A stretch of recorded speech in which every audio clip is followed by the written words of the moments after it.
You ever get that gut feeling that something's just off? Like the moment you walk into your kitchen and the fridge light flickers, not once but every time you open the door for 3 days straight, and your gut whispers, that's not your fridge's fault. That's where this all started. Not with shouting, not with lawyers, not even with Karen. Just a flickering light and a gut feeling. And maybe a little sarcasm-fueled curiosity on my part. Now, I live on the edge of what you'd call HOA country, one of those semi-rural subdivisions where the HOA acts like they're managing Beverly Hills, except their kingdom consists of gravel driveways and plastic flamingos. I'd bought my little plot of land just outside the madness, technically in the HOA zone but on the very fringe. The saving grace? My house faces away from the neighborhood, toward open pasture. Peaceful.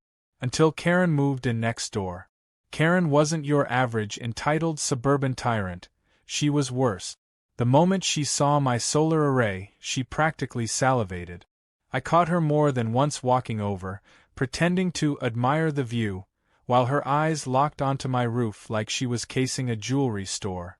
When I asked if she needed something, she'd always laugh that high-pitched laugh that sounds like someone stepping on a squeaky toy and say, "Oh no, just thinking how wasteful it must be having that much power to yourself." At first, I brushed it off.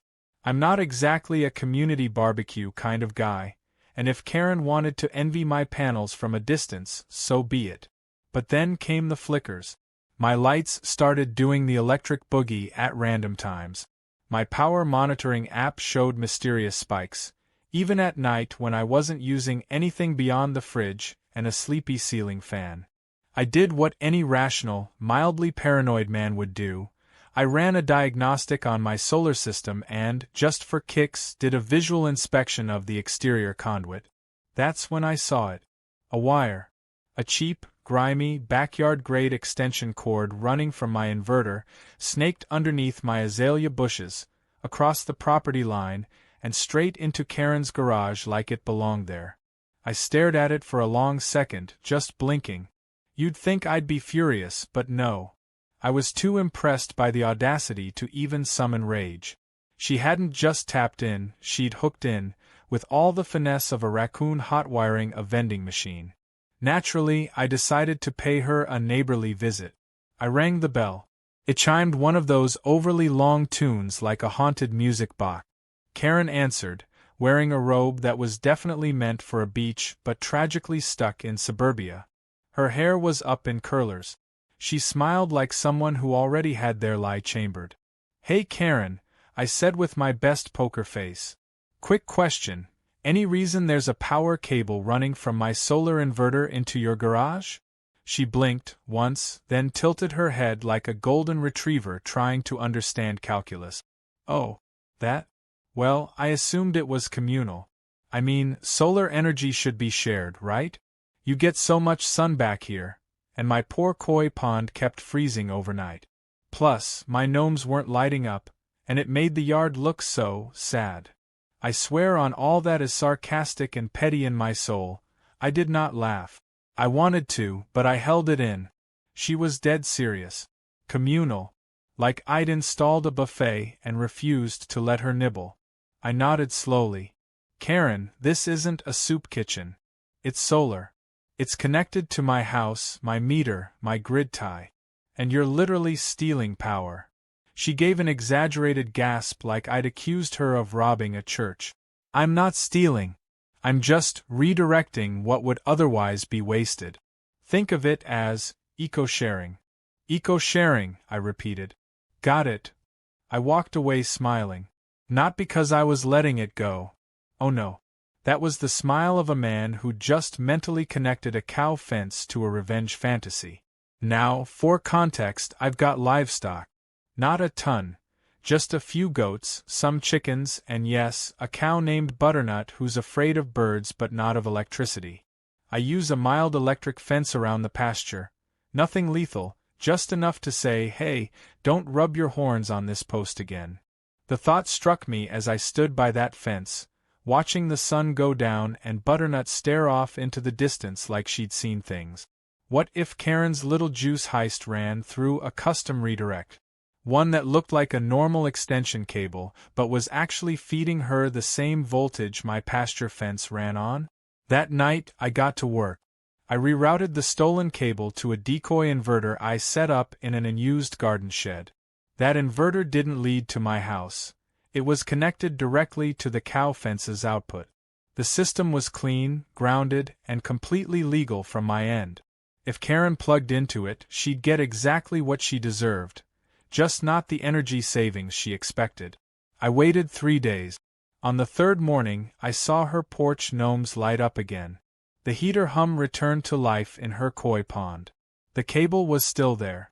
She'd reconnected without a word, smug as ever. So I did what any responsible citizen would do. I left it alone, and waited for the moment she got curious. Because people like Karen, they never stop at stealing. They poke, prod, and eventually, they touch. And when she did, oh boy, it would be glorious. It didn't take long for Karen to escalate. After all, she wasn't the kind of person who could resist turning her own bad behavior into a moral crusade. By day 4, her koi pond was heating up nicely on my redirected shock cable. Her gnomes were glowing like radioactive mushrooms, and I guess she felt emboldened enough to let her inner HOA demon off the leash. That's when the letters started. Hand-delivered, naturally, because email lacks the aggressive flourish of a printed HOA warning duct-taped to your front door. The first one read like a deranged love letter to bureaucracy. According to the HOA, I was obstructing cooperative resource distribution and concealing solar infrastructure from community benefit considerations. I laughed so hard I had to sit down. Cooperative resource distribution. That's what Karen called theft now. I could practically hear her shrill voice narrating it. We just want to make sure all homeowners are equally basking in the sun. She'd probably trademark that if she could. The second letter came the following morning. This time it had an official HOA seal and a signature from none other than the HOA president himself, one Terrence Whitmore. I recognized the name immediately. Terrence was Karen's cousin, which was both unsurprising and hilarious. He had the charisma of a cold stapler and the authoritarian charm of a DMV line supervisor. The letter stated that, per subsection blah blah of the HOA bylaws, the association would be conducting a visual inspection of solar energy assets for compliance and fair use. In other words, they wanted to snoop around my property to see if I was hoarding sunlight. I'd have rolled my eyes harder, but I was afraid they might get stuck. Still, the inspection posed a real problem. If the HOA started poking around and found the cow fence reroute setup, they might not understand that it was technically legal. I'd made sure it wasn't dangerous, but Karen getting zapped, even lightly, might come across a little unneighborly on paper. So, I did what I always do when entitled people turn up the heat. I cooled down, played calm, and got strategic. First, I contacted the county office and confirmed that the HOA had no legal authority to inspect my solar system without a formal complaint filed through the proper channels. Then I drafted a letter of my own, citing county energy regulations, privacy protections, and a delightfully obscure clause in the HOA's own charter that stated no inspections could occur without a 14-day written notice and a homeowner's consent. I printed it on heavy linen paper and taped it, very respectfully, right next to Karen's last 2 passive-aggressive love note. Then I waited. Again. Karen, unsurprisingly, didn't take the rejection well. She stood on her porch one morning in full yoga gear, arms crossed, glaring at my front door like she was trying to bend reality with her eyeballs. I gave her a polite wave and sipped my coffee like it was laced with schadenfreude. Later that day she knocked. Well, more like pounded.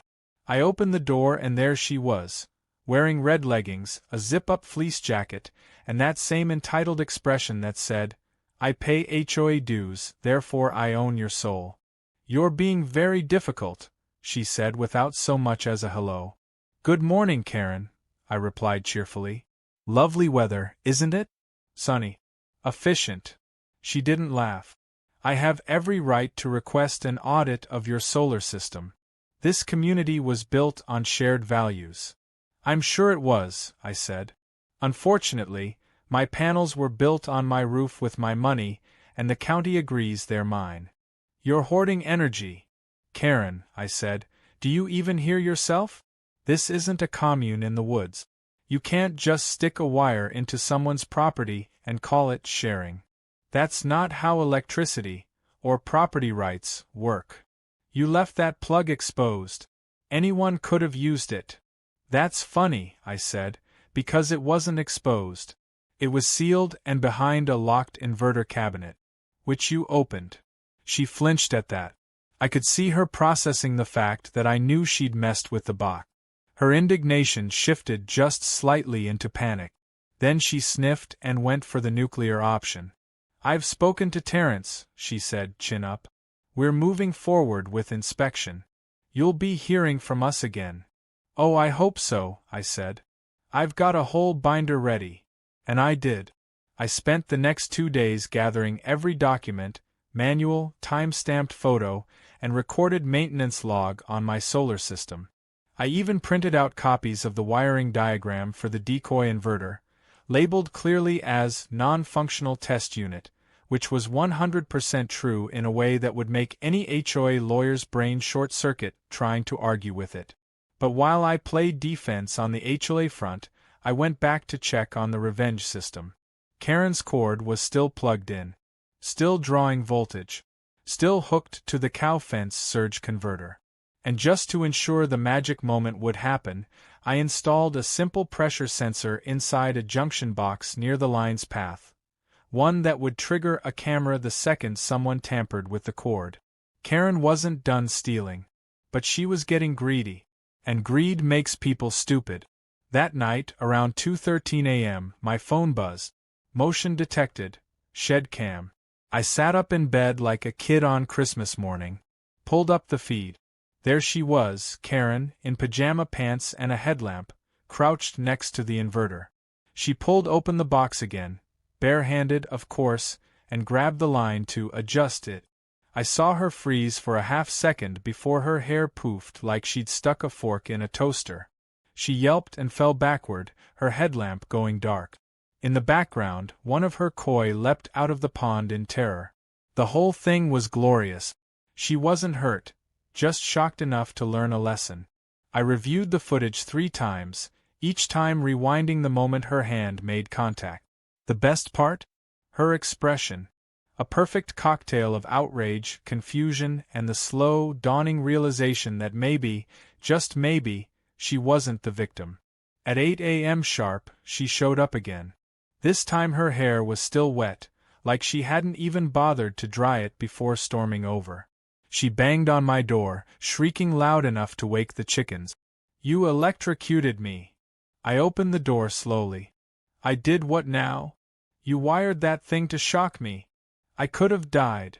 You mean the unauthorized cable you ran into my solar inverter? That cord. You set me up. I had no idea you'd try to steal from me again, I said innocently. But now that you mention it, I do have camera footage. Would you like to watch it? She went white. Then she said the dumbest possible thing she could have said. I'm calling the sheriff. That was an attack. An energy-based weapon. Fantastic, I said. Please do. And she did. Right there on my front porch, barefoot, dripping, and still humming with static energy, Karen called the county sheriff and told them she'd been assaulted. By a solar panel. Through a fence. I don't know what she expected to happen, but what actually happened? Well, that was the start of my favorite chapter. The sheriff arrived less than an hour later, and I have to give him credit. He kept a straight face the entire time. Even when Karen, wild-haired and dramatically wrapped in a blanket like she'd barely survived a polar expedition, launched into a full theatrical retelling of how I had booby-trapped her koi pond using advanced solar weaponry. She used words like assault grid, rogue electricity, and my personal favorite, sabotage by photovoltaic entrapment. It sounded like she was auditioning for a sci-fi drama written by a legal intern on Red Bull. Sheriff Dale, a weathered man with a gut shaped like a toolbox and eyes that had clearly seen too much HOA drama in his life, stood with his arms folded and listened without interrupting. I just leaned against my porch post, sipping a second cup of coffee, occasionally raising an eyebrow when Karen got particularly imaginative. She could have been killed. Karen's voice quivered with indignation. I want him arrested immediately. That shed is a weaponized facility. Dale nodded slowly. So, just to be clear, you're saying you were electrocuted while trespassing on his property? Karen sputtered.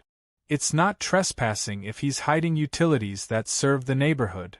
That's not how any of this works, I said quietly. Ma'am, Dale continued, were you invited onto his property? Do you have permission or an easement agreement? No, but did he invite you to access his power system? Of course not, but then you were trespassing and you tampered with private property. That's not a gray area, that's straight-up criminal trespass. Karen's eyes bulged. Are you seriously saying I'm the criminal here? Dale turned toward me. Do you have any security footage? I held up my phone. Would you like me to airdrop the part where she grabs the stolen cable and zaps herself backward into the koi pond?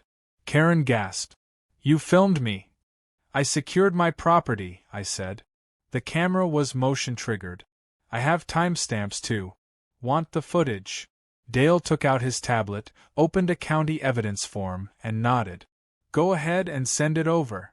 2 minutes later, we were all watching Karen's late-night misadventure play out in high-definition glory. Dale didn't smile, but I could see the corners of his mustache twitch. Once the video ended, Karen looked like she was about to faint. She whipped around to me and pointed furiously. You're still liable. You set me up. I shrugged. I connected a non-live decoy inverter to a livestock fence that powers itself during nighttime surge mode. Totally legal, grounded, documented. The cord you used wasn't mine, it's yours. All I did was reroute my current to a private device on my property. She plugged in her own cord? Dale asked. Right into my system. Twice, I said. Dale jotted a few notes and looked at her. Ma'am, this is starting to look like theft of utilities, trespass, and potentially criminal mischief. You could have damaged his energy system, or worse. He's got documentation and surveillance. I'm going to need you to come down to the station for a formal statement. Karen's jaw dropped. Me? I was the one who got shocked. By something you had no legal reason to touch, Dale said. And the more you keep talking, the more this starts sounding like a civil case at best, criminal at worst. She stammered something unintelligible, turned on her heel, and stormed off, blanket billowing behind her like a defeated Hogwarts villain. Dale turned back to me. Mind if I ask how you came up with that cow fence trick? Let's just say I've had some experience managing livestock and unreasonable neighbors. He gave a small chuckle. You'd be surprised how much overlap there is. Before he left, he handed me a card with a case number and a copy of the report he'd be filing. This is going to the HOA board, too. Might shake things loose over there. Especially if they were pressuring you to share utilities. I nodded. Karen's cousin is the president.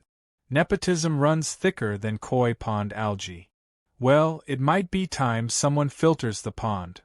Over the next few days, everything shifted. Karen went dark. No gnomes glowing, no koi pond heater humming, not even one of her ridiculous bamboo torches lit during her usual Thursday Zen night. I assumed she was licking her wounds or, more likely, trying to lawyer up. Then came the twist I didn't expect. On Saturday morning, I got a certified letter from the HOA. I expected another bogus complaint, maybe some petty fines. But this one wasn't from Karen. It was from the HOA's vice president, an elderly woman named Martha, who once yelled at a squirrel for stealing birdseed. The letter was an apology. It explained that due to multiple complaints about Karen and a review triggered by the sheriff's incident report, the HOA board had suspended President Terrence pending an internal investigation. Karen, it turned out, had been funneling HOA funds toward community beautification projects that all mysteriously ended up in her own backyard: solar gnome lighting, pond filtration systems, imported koi. The audit hadn't even been my doing. Turns out, I wasn't the only neighbor she'd stolen from, just the first one to fight back creatively. Martha's letter ended with a polite request for my cooperation and, hilariously, an offer to cover any damages incurred due to Karen's behavior. I nearly framed it. But I wasn't done. See, part of playing the long game isn't just winning, it's finishing the story with style. So I sent a reply thanking Martha and then requested that all further HOA communication regarding my property be submitted in writing and reviewed through my attorney. I don't have an attorney. But Karen didn't know that. It sent the message I wanted: we're playing chess now, not checkers. Karen didn't speak to me for weeks. But the silence was loud, passive-aggressive, gnome-free, and perfect. She kept her distance, avoided eye contact, and for once left my property alone. Her cousin Terence was ousted entirely 2 weeks later. Turns out, he had overlooked multiple conflicts of interest, and now the HOA had to answer to a county compliance officer for the next year. You could practically feel the control slipping from Karen's claws. But of course, people like her don't just crawl back into their koi ponds and learn humility. They stew. They scheme. And when they finally feel brave enough, they strike again. So one night, I caught movement on the motion cam again. This time, it wasn't Karen trying to steal power, it was her contractor. She'd hired someone to independently assess her pond's lighting system, and he'd wandered too close to my pasture fence. I watched in high definition as he brushed against the wiring conduit I'd rerouted, and got the same hair-raising surprise she had. The next day, she posted on the community Facebook group that someone was weaponizing their livestock. The post got 3 likes and 17 laughing emojis. Karen deleted it within the hour. The tides had turned. The HOA didn't believe her anymore. The neighbors mocked her. Her koi pond looked murky, her gnomes remained dark, and the solar taps stayed unplugged. For the first time in months, my home was quiet, undisturbed, and fully mine again. I sat on my porch that evening with a cold beer, watching Butternut the cow chew lazily near the fence line, as if she too knew the war was over. There's something beautiful about peace after pettiness, especially when the peace comes with a faint scent of singed ego. But I wasn't done just yet. Peace didn't last long. It never does when someone like Karen is involved. You'd think getting zapped by a cow fence while stealing electricity, being investigated by the sheriff, and watching your cousin get booted off the HOA board would be enough to humble a person. But humility is a foreign language to people like her, and Karen didn't even bother downloading the translation app. She went quiet for a couple of weeks, sure, but it wasn't the silence of surrender, it was the plotting kind. You could feel it. Her gnomes remained dark, but her blinds were always slightly cracked, her driveway busy with unfamiliar cars, and her koi pond, though noticeably murkier, still bubbled like it held state secrets. I figured she was gearing up for something, but I wasn't expecting her to double down in the dumbest way possible, by trying to flip the narrative with a full-blown lawsuit. A courier arrived one rainy morning, looking apologetic before he even got to the porch. He handed me an envelope with Karen's name proudly stamped across the return address, followed by a single word that made my eyebrows hit my hairline: litigation. Inside was a 4-page demand letter, apparently written by a real lawyer. Well, a lawyer she must have found on discount legal sites, accusing me of endangerment, emotional distress, unlawful retaliation, and my personal favorite, solar sabotage. She was suing me for electrocuting her koi pond and for deliberately undermining her eco-harmony lifestyle. The letter even claimed one of her koi had died from the trauma. I almost felt bad, until I remembered she'd literally spliced into my solar grid with the same subtlety as a drunk raccoon on a sugar rush. Now, here's the thing. I'm not rich. But I'm not dumb either. I knew better than to take this lightly.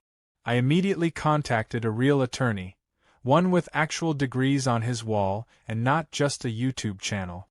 His name was Jerry, and he was about as patient as a brick wall, which made him perfect for dealing with Karen's nonsense. We met that same afternoon. I handed him the demand letter, the camera footage, the HOA emails, the inspection reports, and a 3-ring binder I'd titled Karen, a case study in delusional energy crimes. Jerry read the first page and snorted. She actually wrote eco-harmony lifestyle? Right above the claim that my cow fence emits psychological trauma. He raised an eyebrow. Does it? Only if you're a coy. He leaned back. She's got nothing. You didn't invite her onto your land, you didn't tamper with her property, and all you did was redirect your own power system to a legally approved device. Plus, the sheriff's report already clears you. I nodded. Still, I want to countersue. Not just defend. I want this on the public record. Jerry grinned. I like your style. We filed the response a week later, complete with our own claim for theft of utilities, trespassing, intentional property damage, and harassment. The HOA's internal audit report was entered into evidence, which clearly showed Karen had a long history of bending rules to suit her whims. We even subpoenaed the HOA's camera footage. Turns out, Karen had a trail of sketchy behavior across the neighborhood, including complaints about siphoning water during drought months and, accidentally, rerouting irrigation from a community garden. As the case built, something unexpected happened. The neighborhood turned on her. A few brave souls started speaking up. An older couple down the street, the Donnellys, revealed that Karen had once, accidentally, plugged a fountain into their outdoor outlet and drained half their solar battery bank before they realized it. A single mom, Lydia, admitted Karen had tried to borrow her rain barrel without asking, and left it cracked and empty. Another neighbor claimed Karen redirected their outdoor lighting timer because the brightness interfered with her moon meditation sessions. It was like everyone had a secret Karen horror story. My countersuit started to feel like a class action. Then came the cherry on top. During discovery, Jerry obtained emails between Karen and her cousin Terrence. Apparently, before his fall from HOA grace, Terrence had helped her edit the HOA bylaws to subtly favor her koi pond installations by adding vague language about community aquascape initiatives. Karen had tried to grant herself retroactive approval for the backyard setup by passing HOA rules without a vote, which was, of course, completely illegal. We sent everything to the county code enforcement office. Within a week, they issued a stop work order on her property. Turns out, the koi pond violated 3 environmental ordinances, including one about runoff mismanagement and another about unpermitted water heating systems. Basically, the pond was a swamp in disguise, and now it was under investigation. Karen's meltdown was biblical. The day the code officers arrived, she screamed so loudly you could hear it from 3 streets over. She accused them of conspiring against her, of violating her sacred aquascape, and of participating in electrical warfare. She tried to block the driveway with patio furniture and shouted something about a restraining order against sunlight.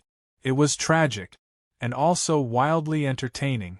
Later that night, I got a new HOA letter. This time from a newly installed interim president, Martha again. It officially cleared me of any wrongdoing, revoked all Karen-related complaints, and included a veiled apology that said, "Your cooperation in this matter has allowed the board to see more clearly." I wasn't sure if that was a solar pun or not, but I appreciated the effort. Of course, Karen didn't let go quietly. No, she made one last, spectacular mistake. She tried to sneak onto my property one final time, presumably to inspect the fence or maybe unplug whatever imaginary energy death ray she believed I'd built. But this time, I had upgraded my system. The fence had a motion-triggered light, and the camera sent live feeds to my phone. At 1:43 a.m., I saw her in night vision, tiptoeing like a cartoon burglar, wearing dark yoga pants and what looked like a ski mask. She was halfway across the lawn when the light came on. She froze. For about 2 seconds. Then Butternut the cow, who'd been unusually restless all night, came charging from the side pen. Butternut's not a violent cow. But she's territorial, especially when strangers enter her domain. Karen turned and bolted, arms flailing, tripped over a sprinkler head, and landed face-first in a patch of goat droppings. I was still laughing the next morning when the sheriff stopped by again. "She's filed another report," he said, already exhausted. I held up my phone. "Want the footage?" He sighed. "Please." After watching the entire episode in high definition, complete with cow chase and a perfectly captured pratfall, Sheriff Dale closed the case on the spot. "You should really consider making a highlight reel," he muttered. I was tempted. Karen's lawsuit never even made it to court. She dropped it quietly a few days later, right after Jerry filed a motion to recover legal fees and damages for frivolous litigation. She tried to save face by claiming she was too busy with spiritual healing to continue the case. Meanwhile, her koi pond was drained by order of the county, her gnomes remained permanently unlit, and the HOA installed a rule limiting how much energy a resident could tap from a shared grid, which just so happened to include the clause, "No unapproved hookups to private solar infrastructure." She stopped speaking to me entirely. No notes, no passive-aggressive flyers. Just cold silence and the occasional sound of angry yard raking. The kind of silence that tastes like bitterness and algae. But I wasn't quite finished. Because I'd heard through the grapevine that Karen had been eyeing the empty lot next to mine. The last plot in the cul-de-sac, perfect for her koi expansion dreams. She'd planned to turn it into a Zen garden with solar tranquility fountains, or whatever nonsense her Pinterest board dictated. So I bought it. Cash. Quietly. Through a shell LLC. The deed landed in my name 3 days after she filed for the building permit. I didn't build a koi pond. I didn't put up a fountain. I fenced the lot and filled it with goats. 15 of them. Loud ones. Friendly ones. Hungry ones. I even installed a tiny wooden platform with a sign, "Karen's Retreat." She called the HOA again. They told her it was my land. She threatened to call the sheriff again. They told her to stop wasting county resources. And me? I finally sat back and enjoyed the uninterrupted peace. Powered by the sun, protected by fencing, and blessed with the calming sound of goats bleating in perfect harmony under her bedroom window. You know that moment when everything comes full circle, and the universe just hands you a perfectly chilled drink of karma? That was me, 3 weeks after turning the empty lot next to Karen's house into a goat sanctuary. And not just any goats. These were loud, dramatic diva goats. The kind that yell when they're hungry, yell when they're full, yell when they're bored. Basically, the perfect HOA-breaking instrument of revenge, packaged in fluffy hooves and bleeding chaos. The sign I'd hung on their fence, "Karen's Retreat," was the cherry on top. Subtle enough to dodge an actual complaint, but passive-aggressive enough to make her blood pressure spike every time she looked out the window. Which, according to Martha from the HOA board, she did constantly. Apparently, Karen had developed a new hobby, staring out her blinds and muttering about energy terrorism and livestock harassment. I hadn't heard a peep from her directly since the lawsuit was dropped and her koi pond had been declared a biohazard. I suppose she was still trying to piece together her dignity after being chased by Butternut and face-planting in goat poop. But you could feel it, she was simmering, plotting. People like Karen don't just give up. They wait, seethe, and eventually make one last, desperate play. And when she did, it was a glorious disaster. It started with flyers. Anonymous, of course. They showed up on mailboxes, stuffed under doormats, and even taped to the HOA bulletin board. "Say no to livestock in our community," they screamed in bold, poorly designed fonts. "Protect our quiet spaces from illegal goat encampments." One even accused me of weaponizing bleating to harass a peace-loving aquascape widow. Her ex-husband was very much alive and posting TikToks from Miami with a woman half his age. Naturally, nobody in the neighborhood took the flyers seriously. One guy actually drew a cartoon goat on the back of his and stuck it to Karen's mailbox. Martha called me just to laugh and congratulate me for what she described as the most satisfying HOA takedown since Edna tried to build a bowling alley in her garage. I was a legend now. But Karen wasn't finished. Her next move was more drastic. One morning, I woke up to a knock at the door and found a man in a suit standing on my porch holding a clipboard. "Building inspection," he said flatly. "We received a report that your fencing violates safety standards for livestock enclosures within residential zoning." There it was. The classic weaponized bureaucracy move. Karen had reported my goat fence, hoping it would be taken down or labeled non-compliant. Unfortunately for her, I had anticipated exactly this sort of nonsense and had filed every permit, followed every code, and even consulted a livestock fencing expert before installing it. I handed the inspector a folder labeled Goat Fort Knox, and after a quick walk around the property, he nodded, signed off, and left. But the damage wasn't the point. Karen didn't want the goats gone, she wanted the war reignited. And since her legal avenues had all failed, she'd resorted to the time-honored HOA Karen tradition of exhausting the system with complaints. So I flipped the script. I took all of her bogus reports, the flyers, the building complaints, the footage of her trespassing, even her attempt to sue me for zapping herself, and compiled it into a single, well-documented harassment complaint. Jerry helped me file it with the county's nuisance behavior office. But I didn't stop there. I also forwarded it to the HOA board and included testimony from several neighbors who had their own Karen horror stories. It sparked a firestorm. The board launched a formal review of her HOA membership. That's a fancy way of saying they considered kicking her out, which, in HOA terms, is like excommunicating a pope. But there was precedent now. Misuse of power, repeated false claims, and financial misconduct tied to her cousin's reign. It was enough to open the door. Especially after Lydia down the street presented photos of Karen siphoning water from the community spigot into her koi pond. What followed was a dramatic showdown at the next HOA meeting. Karen showed up dressed like she was going to war.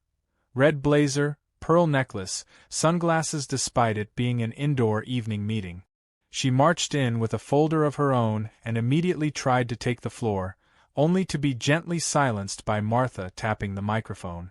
"This meeting is not about your goat grievance," Martha said, "though we have enjoyed the photos." Karen turned beet red. "This is a coordinated attack." "No," Martha replied without blinking, "this is a coordinated community finally sick of your nonsense." The vote was swift. The board moved to strip her of voting rights, suspend her from filing further complaints for 6 months, and remove her from all committee assignments. It wasn't a full ban, but it was the HOA version of a public flogging. She stormed out of the meeting in full drama mode, accidentally knocking over the cookie table on her way out. It was delicious, both the justice and the cookies. In the days that followed, Karen became a ghost. She stopped yelling at the goat. She stopped sending flyers. Her backyard grew increasingly wild, the koi pond permanently drained and filled with dry leaves and resentment. Her solar gnomes were still there, dim, dirty, forgotten. Her once perfect Zen oasis had become a monument to pettiness and defeat. But the final twist? That came 1 month later. I got a call from a real estate agent. Turns out, Karen was quietly trying to sell her house. Word had gotten around that she'd lost her grip on the HOA, and her presence had become a liability. No one wanted to buy a house next to the Goat King, if it meant dealing with the Queen of Delusion next door. The agent asked if I was interested in purchasing the property. At first, I laughed. What would I do with Karen's house? Turn it into a goat Airbnb? Install a mini solar farm and lease energy back to the HOA just to make a point? But then I had a better idea. I made an offer. Lowball, of course. Just enough to make it clear I wasn't playing. And to everyone's shock, she accepted. Maybe she was tired. Maybe she needed the cash. Maybe she just couldn't stand the sight of my fence anymore. Either way, the deal closed within weeks. And that's how I ended up owning both properties. Hers became a project. First, I bulldozed the koi pond. Then I renovated the backyard into a community garden for the neighbors who'd helped me through the whole ordeal. Tomatoes, herbs, sunflowers. I even put in a little gazebo where people could sit and enjoy the sun. Powered, of course, by solar panels. My solar panels. In the spot where her gnomes once stood, I placed a small wooden sign that read, "Powered by Petty. Grown with peace." The goats still live next door. But now, instead of bleating toward Karen's bedroom window, they greet visitors to the garden with cheerful noise and the occasional headbutt. Butternut's still queen of the pasture, and every time she stares off into the distance, I like to imagine she's remembering the day she chased an entitled woman off the land like it was a medieval battlefield. As for Karen? Last I heard, she moved to a townhouse in a city HOA with strict animal bans and no solar panels. I'm sure she'll find something new to micromanage, maybe enforce silent humming hours or protest improperly aligned doormats.